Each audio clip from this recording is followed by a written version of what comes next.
रासायनिक अभिक्रियाएं तथा समीकरण। लेकिन हमारे लिए महत्वपूर्ण हो जाता है कि हम रासायनिक अभिक्रिया और समीकरणों से पढ़ने से पूर्व रसायन विज्ञान से पहले परिचित हो। आप रसायन विज्ञान से क्या समझते हैं, बताइए मुझे। रसायन विज्ञान विज्ञान की वह शाखा है जिसके अंतर्गत हम पदार्थ के भौतिक और रासायनिक गुणों का अध्ययन करते हैं। क्या कहलाती है? रसायन विज्ञान। यत्र तत्र सर्वत्र रसायनम विद्यते।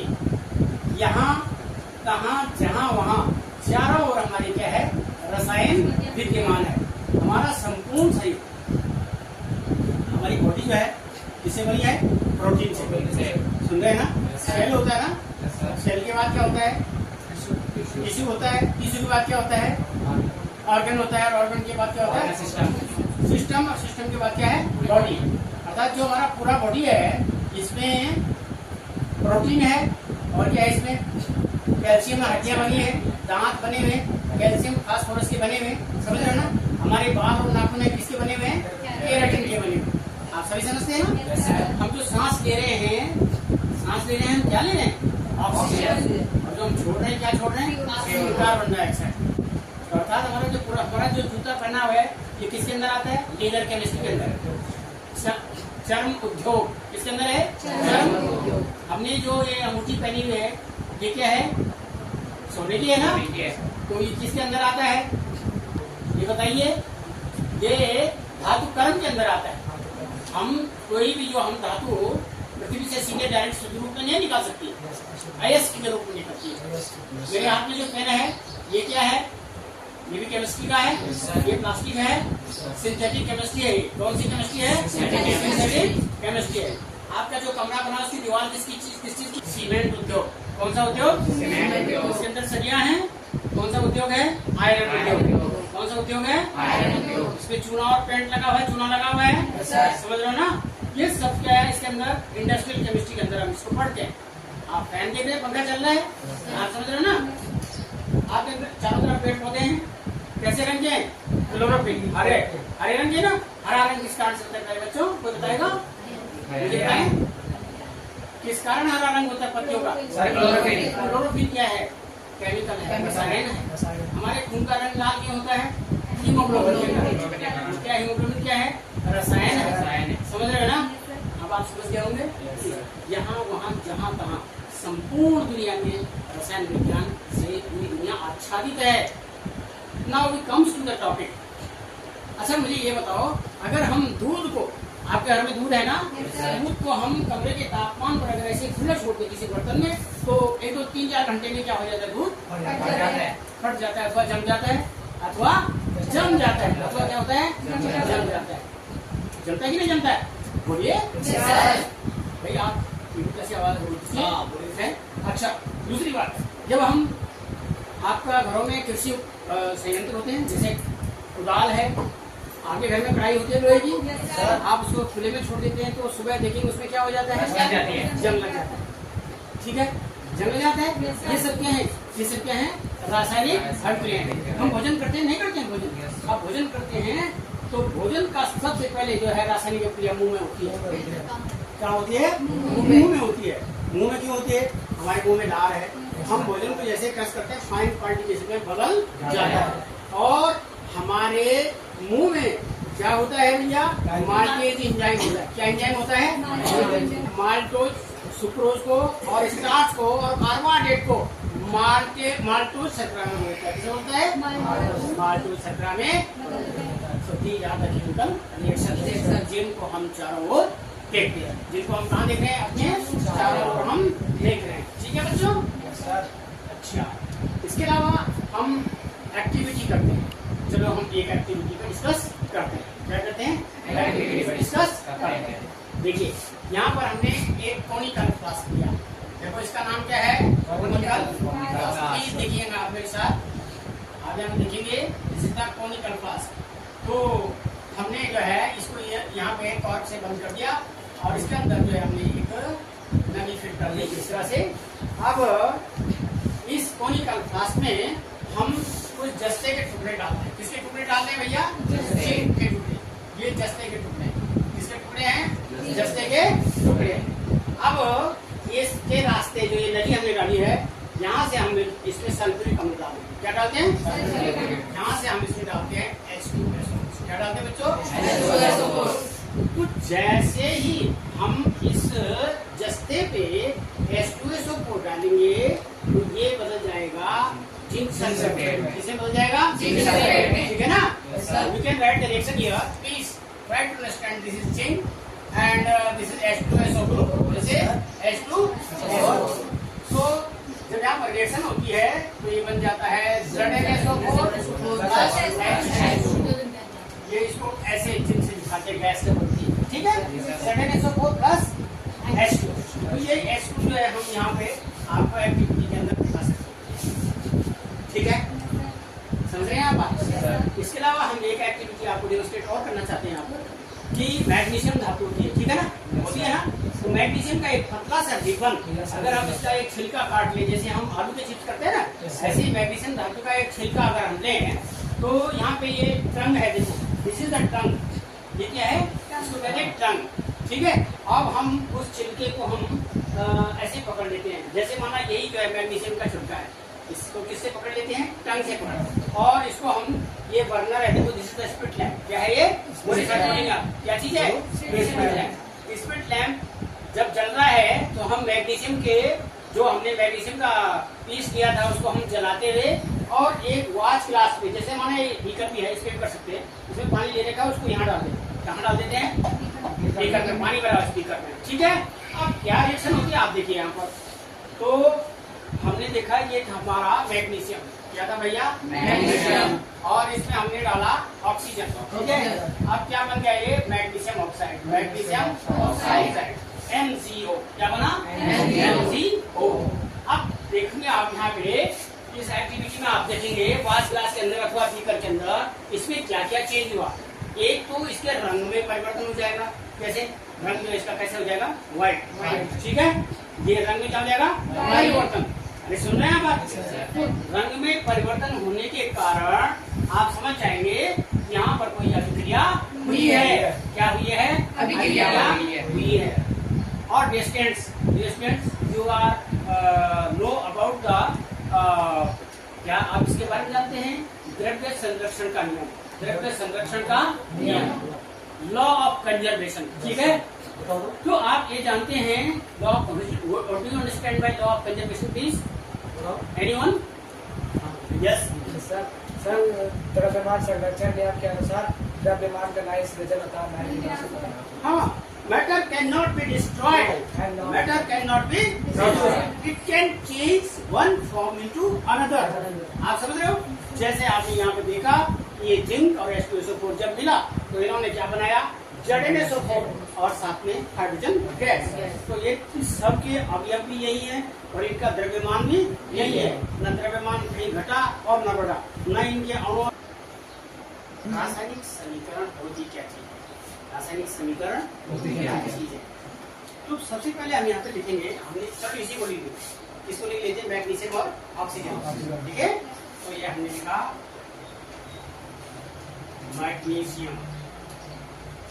Magnesium plus oxygen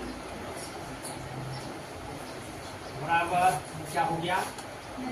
magnesium oxide. Magnesium oxide. प्यारे बच्चों, आपने यहाँ पे देखा होगा ये जो अभी समीकरण है ये लिखी है, ये अपने आप में सही है। ये असंतुलित समीकरण है। कैसी समीकरण है? लेकिन हमारा उद्देश्य अभी आपको समीकरण संतुलित करना सिखाना नहीं है। हम आपको इससे आगे इसी स्टेप में सिखाएंगे समीकरण को संतुलित कैसे करते हैं। बट अभी हमने समीकरण लिखना सिखाया। ये समीकरण है, हमने लिखा रासायनिक संतुलन कैसे लिखते हैं। ये मैग्नीशियम, ये plus oxygen is equal to magnesium oxide. इसको कहते हैं शब्द समीकरण। ये क्या है? शब्दों में लिखी गई है ना। तो ये दोनों जो है मैग्नीशियम और ऑक्सीजन ये हैं अभिकारक। इनको क्या बोलते हैं बच्चों? अभिकारक बोलते हैं। ये है अभिकारक और ये क्या है? उत्पाद। ये क्या है बच्चों? उत्पाद। समझ गए ना? अब हम लिखेंगे समीकरण। ये तो हमने शब्द समीकरण लिखा था। ये क्या लिखा था? शब्द समीकरण। तो अब हम समीकरण लिखेंगे, रासायनिक समीकरण। तो ये है Mg plus O2 is equal to MgO। ठीक है, क्या है? Mg plus O2 is equal to MgO। लेकिन यहाँ समीकरण संतुलित नहीं है। तो चलो इसको संतुलित करने का तरीका सीखते हैं। क्या करते हैं? इसको संतुलित करने का तरीका सीखते हैं। तो इसको संतुलित करने के कुछ तरीके, छोटी समीकरण है, पहले इसी को आपको संतुलित करके सिखाता हूँ। आप देखेंगे हमने लिखा Mg plus O2 is equal to MgO। जब कभी आप रासायनिक समीकरण लिख रहे होते हैं तो सबसे पहला नियम है दोनों परमाणुओं की संख्या बराबर है अथवा नहीं। दोनों परमाणु की संख्या बराबर है अथवा नहीं। तो चलिए यहाँ पर चर्चा करते हैं। मैग्नीशियम के यहाँ पे कितने परमाणु हैं? एक है। और यहाँ ऑक्सीजन के कितने परमाणु हैं? दो हैं। इधर उत्पाद में राइट साइड में देखेंगे मैग्नीशियम एक, अर्थात ये तो ठीक है, लेकिन ऑक्सीजन एक ही है। लेकिन ऑक्सीजन एक ही है, ऑक्सीजन कितना है? तो आप क्या करेंगे? इसका मतलब हमें इस मैग्नीशियम को दो से गुणा करना पड़ेगा। समझ रहे हैं आप? तो अब हमने जब इसको 2 से गुणा करा तो अब क्या हो जाएगा? ये 2MgO। तो अब देखो आप, यहाँ पर भी 2 मैग्नीशियम है और यहाँ पर भी 2 मैग्नीशियम है, यहाँ पर भी 2 ऑक्सीजन है और यहाँ पर भी 2 ऑक्सीजन है, क्योंकि इसमें 2 कॉमन है। तो क्या है इसमें? गणितीय गणना के अनुसार यह क्या है? इसका कॉमन अंक है ना। तो मैग्नीशियम भी 2 हो गए और ऑक्सीजन भी 2 हो गए। अब इसके बाद हम बड़ी समीकरण पर थोड़ा चर्चा करेंगे। ये छोटी समीकरण थी, बड़ी समीकरण पर आपके सामने समीकरण लिखना जान गया। देखिए, किसी भी रासायनिक अभिक्रिया में रासायनिक अभिक्रिया के 2 भाग होते हैं। कितने भाग होते हैं? 2। पहला भाग होता है अभिकारकों का। अरे सुन रहे हो? उसमें भी 2 भाग होते हैं। आप जान लो, अभी आपके सिलेबस में ये चीज नहीं है, बट 2 भाग होते हैं। पहले हम बाएं भाग पर चर्चा करते हैं। ध्यान दीजिए, अगर आप समझना चाहेंगे ठीक से बाएं भाग पर चर्चा करेंगे। तो बाएं भाग में सबसे पहले बाएं भाग को, जैसे यहाँ पर इनको हमने अभिकारक कहा, इन अभिकारकों में भी एक होता है आधार। क्या होता है बच्चों? आधार। और दूसरा होता है क्या? आक्रमणकारी अभिकर्मक, या हम उसको साधारण रूप से अभिकर्मक भी कह सकते हैं। तो कोई भी रासायनिक अभिक्रिया किस तरह से होती है? वो इस तरह से होती है, आधार प्लस अभिकर्मक, आधार प्लस अभिकर्मक बराबर उत्पाद। अब आइए हम we can talk in the scientific language. हम जो है वैज्ञानिक भाषा में बात करें कि समीकरण संतुलित क्या होती है? संतुलित समीकरण ऐसी समीकरण जिसमें अभिकारकों और उत्पादों में परमाणुओं की संख्या बराबर हो। लेकिन यही पर बात खत्म नहीं, वो आप अभी जब फर्स्ट ईयर में जाएंगे तब पढ़ेंगे। आवेश भी बराबर होने चाहिए। आप समझ रहे हो? परमाणु की संख्या के साथ साथ उनमें जो विद्युत आवेश है वो भी बराबर होने चाहिए। परंतु अभी आपके पास इतना ही है। आप अपने सिलेबस और पाठ्यक्रम के अनुसार समीकरण लिखना और समीकरण को संतुलित करना सीखेंगे। तो आइए हम चर्चा करते हैं एक बड़ी समीकरण। ठीक है, तो लिखते हैं। ये पहले आप मुझे ये बताएंगे, क्या आप यहाँ तक this is the reaction Fe plus O2 is equal to Fe3O4. This is one of the chemical reaction. Now we can try how this chemical reaction is balanced. हम इसको अब बैलेंस करने का प्रयास करते हैं। अब इन्होंने लिखा है यहाँ पे, नहीं H2, सॉरी, एक second please. Fe plus H2 is equal to Fe3O4. Fe3O4 plus H2 plus H2. This reaction is balanced or not?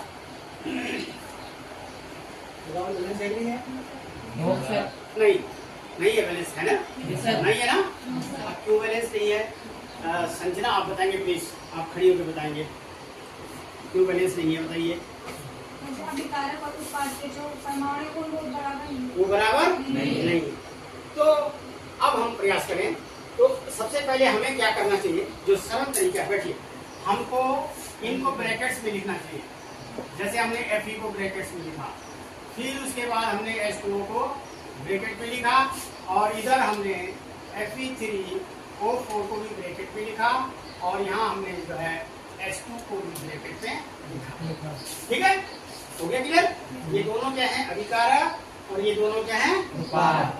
ठीक है, अब बच्चों समीकरण संतुलित करने में हमेशा ये देखिए, आपने अभी बताया कि आधार अभिकर्मक अर्थात अभिकारकों और उत्पादों के परमाणुओं की संख्या समान नहीं है। तो पहले स्टेप में यही होता है कि हम अभिकारकों और उत्पादों के अंदर भाग लेने वाले परमाणुओं की संख्या को समान करें।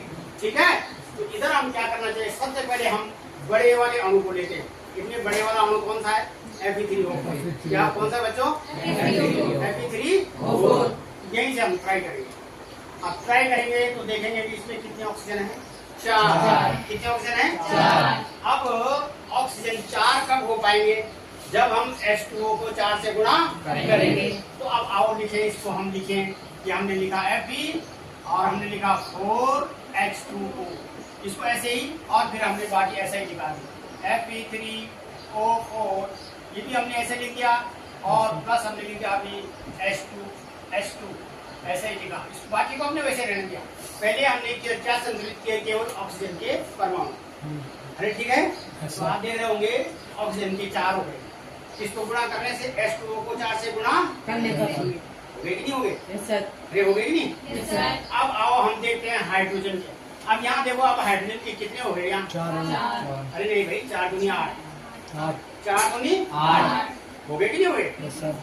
अब हम हाइड्रोजन के अणुओं पर दृष्टिपात करते हैं और आयरन के अणुओं पर दृष्टिपात करते हैं। किसके अणुओं पर? हाइड्रोजन के और आयरन के। तो ज्यादा किसमें है परमाणु? हाइड्रोजन। अरे सुन रहे हो? तो चलो तीसरे स्टेप पे हम हाइड्रोजन के परमाणु को संतुलित करते हैं।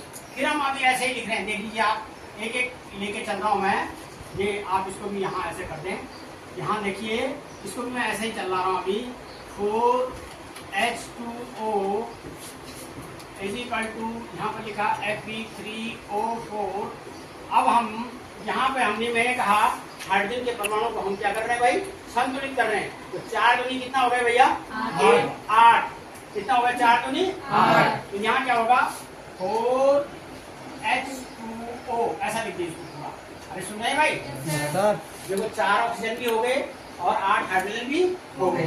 अरे हो गए कि नहीं हो गए? अब किसके रह गए? आयरन के। किसके रह गए? आयरन के। रह गए कि नहीं रह गए? अब बच्चों हम आयरन के अणुओं को देखें, कितने हैं? 3। कितने बच्चों? 3। बोर्ड में कितने हैं? 3। तो हम आयरन के आगे 3 लगा देंगे। क्या लगा देंगे? 3। आयरन के आगे 3। यहाँ लगा दो। देखो ये हमने लिखा 3Fe plus 4H2O is equal to Fe3O4 plus 4H2O। अरे ठीक है? अरे भाई ठीक है?